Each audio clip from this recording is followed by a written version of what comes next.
Hi friends, welcome to Kannada tech. ನಾನು ಮಂಜುನಾಥ್. ಇವತ್ತಿನ ವಿಡಿಯೋದಲ್ಲಿ ಏನು ನೋಡ್ತೀವಿ ಅಂದರೆ ವಾಟ್ಸಪ್ನಲ್ಲಿ ಮುಂಬರಲಿರುವ 5 ಮೇಜರ್ ಅಪ್ಡೇಟ್ಸ್ನ ಬಗ್ಗೆ ಈ ಒಂದು ವಿಡಿಯೋದಲ್ಲಿ ನಾನು ತಿಳಿಸ್ಕೊಡ್ತಾ ಇದ್ದೀನಿ. ಸೊ ವಾಟ್ಸಪ್ ಅಂದ್ಬಿಟ್ಟು ಒಂದು ಫೇಮಸ್ ಆದ ಪಾಪ್ಯುಲರ್ ಮೆಸೇಜಿಂಗ್ ಸರ್ವಿಸ್ ಆ್ಯಪ್. ಓಕೆನಾ? ಸೊ ಈ ಒಂದು messaging service WhatsApp app world ವೈಡ್ನಲ್ಲೇ 2 ಬಿಲಿಯನ್ ಅಂದರೆ 2 ಬಿಲಿಯನ್ನಷ್ಟು ಯೂಸರ್ ಬೇಸನ್ನು ಹೊಂದಿದೆ. ಸೊ ಇಷ್ಟು ದೊಡ್ಡ ಕಂಪನಿ ಅಪ್ಡೇಟ್ಸ್ ಎಲ್ಲ ಕೊಡ್ತಾ ಇದ್ರೆ ಚೆನ್ನಾಗಿರುತ್ತಾ? ಸೊ ಆ ಒಂದು ಕಂಪನಿ ವಾಟ್ಸಪ್ನಲ್ಲಿ ಇನ್ನೂ ಹೆಚ್ಚು ಹೆಚ್ಚು ಅಪ್ಡೇಟ್ಸ್ಗಳನ್ನು ಬಿಡ್ತಾನೆ ಇದ್ದಾರೆ, ಹೊಸ ಹೊಸ ಫೀಚರ್ಸ್ಗಳನ್ನು ಬಿಡ್ತಾ ಇದ್ದಾರೆ. ಸೊ ಆ ರೀತಿ ಬಿಡುವಂತಹ ಫೀಚರ್ಸ್ನಲ್ಲಿ ಆಲ್ರೆಡಿ ಡಾರ್ಕ್ ಮೋಡ್ ಕೂಡ ಬಿಟ್ಟಿದ್ರು. ಸೊ ಎಲ್ಲರೂ ಯೂಸ್ ಮಾಡ್ತಿದ್ದೀರಾ ಅಂತ ಅನ್ನಿಸ್ತಿದೆ. ಮತ್ತು ಫಿಂಗರ್ ಪ್ರಿಂಟ್ ಆಪ್ಷನ್ ಕೂಡ ಬಿಟ್ಟಿದ್ರು, ಇದನ್ನು ಎಲ್ಲರೂ ಯೂಸ್ ಮಾಡ್ತಿದ್ದೀರಾ ಅಂತ ಅನ್ನಿಸ್ತಿದೆ. ಮತ್ತು ವಾಟ್ಸಪ್ ಗ್ರೂಪ್ ಕಾಲಿಂಗ್ನಲ್ಲಿ ಫಸ್ಟು 4 ಜನ ಇತ್ತು, ಈಗ 8 ಜನ ನಾವು ಮಾತಾಡ್ಕೊಬೋದಾಗಿದೆ. ಇನ್ ಫ್ಯೂಚರ್ನಲ್ಲಿ ನಾವು 50 ಜನ ಮಾತಾಡ್ಕೊಬೋದು. ಸೊ ಇದು ಫಸ್ಟ್ ಅಪ್ಡೇಟು. ಓಕೆನಾ? ಇಂದು 50 ಜನ ಮಾತಾಡ್ಕೊಬೋದು ಇನ್ನು ಫ್ಯೂಚರ್ ಅಪ್ಡೇಟು ಬಂದರೆ. ಓಕೆನಾ? ಮತ್ತು ಈ ಒಂದು ಕೊರೋನಾ ವೈರಸ್ ಲಾಕ್ಡೌನಿಂದ ಬೇರೆ ಒಂದು ಜಾಸ್ತಿ ಜನ ವಾಟ್ಸಪ್ ಯೂಸ್ ಮಾಡ್ತಾರೆ ಅಂತ ಹೇಳಿ ವಾಟ್ಸಪ್ ಲಿಮಿಟನ್ನು 15 ಸೆಕೆಂಡು ಲಿಮಿಟ್ ಮಾಡಿ ಇಟ್ಕೊಂಡಿದ್ರು. ಆದರೆ ಇವಾಗ ಅದನ್ನು 30 ಸೆಕೆಂಡ್ಸ್ ಮಾಡಿದ್ದಾರೆ. ಓಕೆನಾ?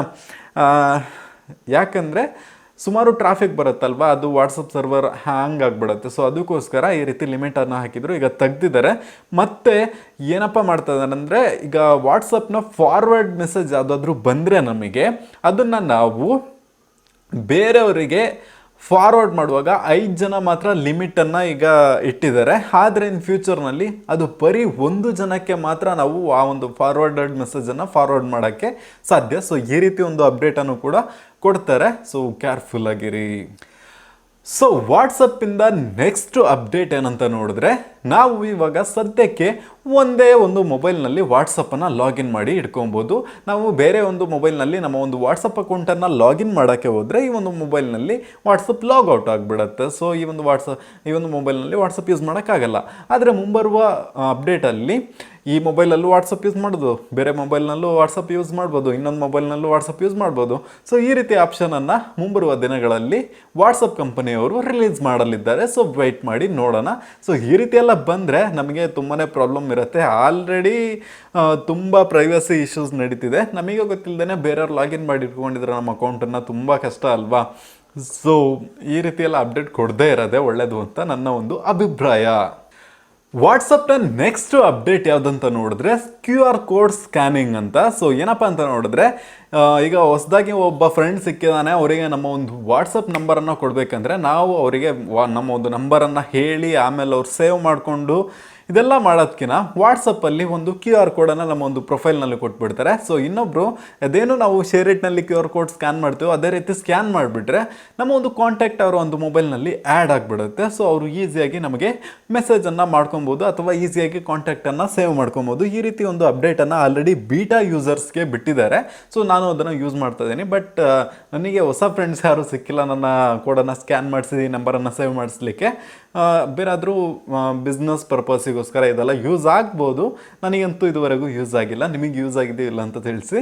ಮತ್ತು ಈ ಒಂದು ಅಪ್ಡೇಟನ್ನು ಎಲ್ಲ ಒಂದು ಸ್ಟೇಬಲ್ ಯೂಸರ್ಸಿಗೆ ವಾಟ್ಸಪ್ ಅವರು ರೋಲ್ಔಟ್ ಮಾಡ್ತಾರೆ. ಸೊ ವೆಯ್ಟ್ ಮಾಡಿ ನೋಡೋಣ. ಮತ್ತು ನೀವು ವಾಟ್ಸಪ್ನ ಸುಮಾರು ಟಿಪ್ಸ್, ಟ್ರಿಕ್ಸ್ ಮತ್ತು ಅಪ್ಡೇಟ್ಸ್ಗಳ ಬಗ್ಗೆ ಇನ್ನೂ ಜಾಸ್ತಿ ವಿಡಿಯೋ ಬೇಕಾಗಿದೆ. ಅಲ್ಲಿ ಒಳ್ಳೆ ಟ್ರಿಕ್ಸ್ ಎಲ್ಲ ಹೇಳ್ಕೊಟ್ಟಿದ್ದೀನಿ. ಪ್ಲೇಲಿಸ್ಟ್ ಲಿಂಕು ನಾನು ಡಿಸ್ಕ್ರಿಪ್ಷನಲ್ಲಿ ಕೊಟ್ಟಿರ್ತೀನಿ. ಸೊ ಅಲ್ಲಿ ಕ್ಲಿಕ್ ಮಾಡಿಕೊಂಡು ಆ ಎಲ್ಲ ವಾಟ್ಸಪ್ನ ಟ್ರಿಕ್ಸ್ಗಳು, ಅಪ್ಡೇಟ್ಸ್ಗಳು ಮತ್ತು ವಾಟ್ಸಪ್ನ ಬೀಟಾಗೆ ಹೇಗೆ ಜಾಯ್ನ್ ಆಗೋದು, ವಾಟ್ಸಪ್ ಬೀಟಾ ಫುಲ್ ಆಗಿದ್ರು ನಾವು ವಾಟ್ಸಪ್ ಬೀಟಾನ ಅಪ್ಲಿಕೇಶನ್ ಹೇಗೆ ಇನ್ಸ್ಟಾಲ್ ಮಾಡ್ಕೊಂಡು ಯೂಸ್ ಮಾಡೋದು ಅಂತಲೂ ನಾನು ವಿಡಿಯೋ ಮಾಡಿ ಹಾಕಿದ್ದೀನಿ. ಸೊ ಆ ವಿಡಿಯೋಗಳನ್ನು ನೀವು ಮಿಸ್ ಮಾಡ್ಕೊಳ್ದೇನೆ ನೋಡಿ.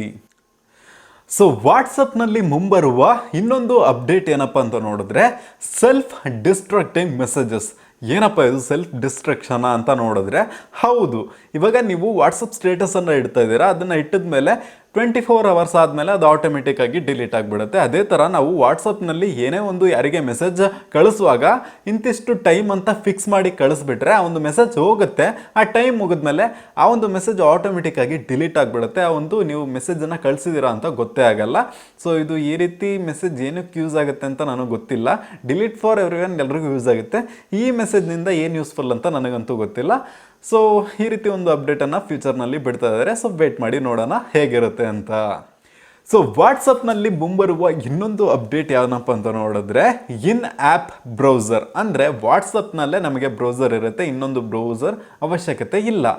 ಯಾಕಪ್ಪ ಈ ಥರ ಹೇಳ್ತಿದ್ದೆ ಅಂತ ನೋಡಿದ್ರೆ, ವಾಟ್ಸಪ್ನಲ್ಲಿ ಸುಮಾರು ಜನ ಲಿಂಕ್ಸ್ಗಳನ್ನು ಶೇರ್ ಮಾಡ್ತಾ ಇರ್ತಾರೆ. ಸೊ ಅದಕ್ಕೋಸ್ಕರ ನಾವು ಆ ಒಂದು ಲಿಂಕ್ಸ್ಗಳನ್ನು ಕ್ಲಿಕ್ ಮಾಡಿದ್ರೆ ಅದು ಇನ್ನೊಂದು ಬ್ರೌಸರ್ ಓಪನ್ ಆಗುತ್ತೆ. ಆದರೆ ಮುಂಬರುವ ಅಪ್ಡೇಟ್ಸ್ನಲ್ಲಿ ಯಾವುದೇ ಲಿಂಕ್ ಬಂದರೂ ನಾವು ಅದ್ರ ಮೇಲೆ ಕ್ಲಿಕ್ ಮಾಡಿಕೊಂಡ್ರೆ ಅದು ವಾಟ್ಸಪ್ಪಲ್ಲೇ ಒಂದು ವೆಬ್ಸೈಟ್ ಓಪನ್ ಆಗಿ ವಾಟ್ಸಪ್ನಲ್ಲೇ ನಮ್ಮ ಒಂದು ಕೆಲಸಗಳನ್ನು ಮುಗಿಸ್ಕೊಬೋದು. ಸೊ ಈ ರೀತಿಯ ಒಂದು ಅಪ್ಡೇಟನ್ನು ಬಿಡ್ತಾ ಇದ್ದಾರೆ, ವೇಟ್ ಮಾಡಿ ನೋಡೋಣ. ಸೊ ವಾಟ್ಸಪ್ನಲ್ಲಿ ಮುಂಬರುವ ಫೈನಲ್ ಅಪ್ಡೇಟ್ ಇವತ್ತಿಗೆ ಸದ್ಯಕ್ಕೆ ಇರೋದು ಯಾವುದಪ್ಪ ಅಂತ ನೋಡಿದ್ರೆ last seen for friends. So ನಾವು ವಾಟ್ಸಪ್ ಯೂಸ್ ಮಾಡುವಾಗ ಅದರಲ್ಲಿ ಲಾಸ್ಟ್ ಸೀನ್ ನಮ್ಮ ಫ್ರೆಂಡ್ಸ್ ಎಲ್ರಿಗೂ ತೋರಿಸುತ್ತೆ. ಆದರೆ ಆ ಒಂದು ಲಾಸ್ಟ್ ಸೀನನ್ನು ಯಾರಿಗೆ ತೋರಿಸ್ಬೇಕು ಯಾರಿಗೆ ತೋರಿಸ್ಬಾರ್ದು ಅಂತ ನಾವು ಸೆಲೆಕ್ಟ್ ಮಾಡ್ಕೊಬೋದು. ಅಂದರೆ ನಾವು ವಾಟ್ಸಪ್ ಸ್ಟೇಟಸ್ ಇಡುವಾಗ ಪರ್ಟಿಕ್ಯುಲರ್ ಆಗಿ ಒಬ್ಬರಿಗೆ ಕಾಣಿಸ್ತಾ ಥರ ಒಬ್ಬರಿಗೆ ಕಾಣಿಸೋ ಥರ ಇಡ್ತೀವಲ್ಲ, ಅದೇ ಥರ ನಾವು ಲಾಸ್ಟ್ ಸೀನನ್ನು ಸೆಟ್ ಮಾಡ್ಕೊಬೋದು. ಈ ರೀತಿ ಒಂದು ಅಪ್ಡೇಟ್ ಕೂಡ ವಾಟ್ಸಪ್ನಲ್ಲಿ ಮುಂಬರುವ ದಿನಗಳಲ್ಲಿ ಬಿಡಲಿದ್ದಾರೆ. ಸೊ ಈ ಎಲ್ಲ ಅಪ್ಡೇಟ್ಸ್ಗಳ ಮಾಹಿತಿ ನಿಮಗೆ ಯೂಸ್ಫುಲ್ ಆಗಿದ್ರೆ ಈಗಲೇ ವಿಡಿಯೋಗೆ ಲೈಕ್ ಮಾಡಿ, ಹಾಗೆ ಈ ವಿಡಿಯೋನ ಎಲ್ರಿಗೂ ಶೇರ್ ಮಾಡಿ, ಆಯಿತಾ? ಮರಿದೇ ಶೇರ್ ಮಾಡಿ. ಹಾಗೆ ಚಾನಲ್ಗೆ ಸಪೋರ್ಟ್ ಮಾಡಲಿಕ್ಕೆ ನಮ್ಮ ಚಾನಲ್ಗೆ ಸಬ್ಸ್ಕ್ರೈಬ್ ಮಾಡಿಕೊಂಡು ಪಕ್ಕದಲ್ಲಿರುವ ಬೆಲ್ ಬಟನನ್ನು ಕ್ಲಿಕ್ ಮಾಡಿಕೊಂಡು ಆಲ್ ನೋಟಿಫಿಕೇಷನ್ ಎನೇಬಲ್ ಮಾಡೋದ್ರಿಂದ ನಾನು ಯಾವಾಗೆಲ್ಲ ವಿಡಿಯೋ ಅಪ್ಲೋಡ್ ಮಾಡಿದ್ರು ನಿಮಗೆ ಕೂಡಲೇ ನೋಟಿಫಿಕೇಷನ್ ಬರುತ್ತೆ. ನೀವು ಮೊದಲು ನನ್ನ ವಿಡಿಯೋಗಳನ್ನು ನೋಡಿ ನನಗೆ ಸಪೋರ್ಟ್ ಮಾಡ್ಬೋದು. ನೀವು ಹೆಲ್ಪನ್ನು ಅಂದರೆ ಒಂದು ಇನ್ಫಾರ್ಮೇಷನನ್ನು ತಗೊಬೋದು, ಓಕೆನಾ? ಸೊ ಈ ರೀತಿ. So thank you for watching. Jai Hind.